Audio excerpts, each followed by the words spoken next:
हिवाळा सुरू झाला की बाजारात मुबलक प्रमाणात हा आवळा, गाजर आणि मटार बघायला मिळतो. इतर ऋतूमध्ये ते फारसे मिळत नाही. त्यामुळे वर्षभरासाठी इथे मी आज आवळा स्टोअर करणार आहे. तर इथे मी 4 किलो आवळे घेतलेले आहेत आणि आज बनवणार आहे आवळ्याचा मुरंबा.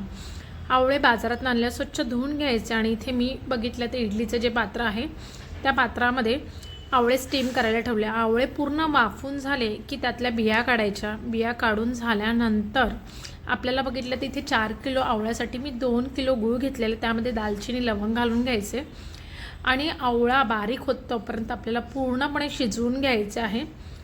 पूर्णपणे शिजल्यानंतर थंड झाल्यावर इथे मी बरणीत भरून घेतलेले आहेत आणि मग आवळा आणायला गेलेली तर गाजरही मिळाले. खूप छान असे हे तालेबुंद गाजर आपल्याला हिवाळ्यातच खायला मिळतात.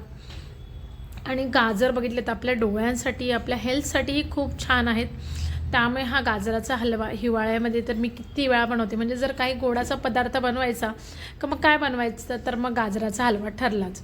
कधी हा हलवा बघितला तर मी किसून बनवते, तर कधी कधी त्याचे काप करून कुकरला शिजवूनही बनवते. फक्त काय तर गाजर पोटात गेला पाहिजे. आणि आज दुपारच्या जेवणासाठी बनवले मी भेंडी मसाला, लाल माठाची भाजी, बुंदीचा रायता, त्याचप्रमाणे शेंगदाण्याची चटणी आणि भरलेली मिरची. आणि आज आमचा बालहट्ट बघा, त्याचं म्हणणं होतं की बाप्पाला तू नेहमी छान छान नैवेद्याचं ताट वाढते, मला कधी वाढत नाही.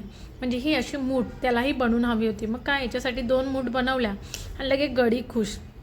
लहान मुलांचं काही सांगता येत नाही, कधी त्यांना काय सुचेल त्याचा काही नेम नाही. मग यालाही बाप्पाच्या ताट जसं वाढतात तसं ताट वाढून दिलं. मग खुश झाला. आणि भेंडी ही माझ्या मुलाची आवडीची भाजी. मला तर असं वाटतं सगळ्या लहान मुलांना भेंडी फार आवडते आणि त्यात भेंडी मसाला असला का मग काही सांगायलाच नको. आणि आवडीचं असल्यामुळे आम्ही स्वतःच्या हाताने मस्त मस्त जेवतो. आणि मग काय इथे नवरोबालाही ताट वाढलं आणि आम्ही जेवण करून घेतलं.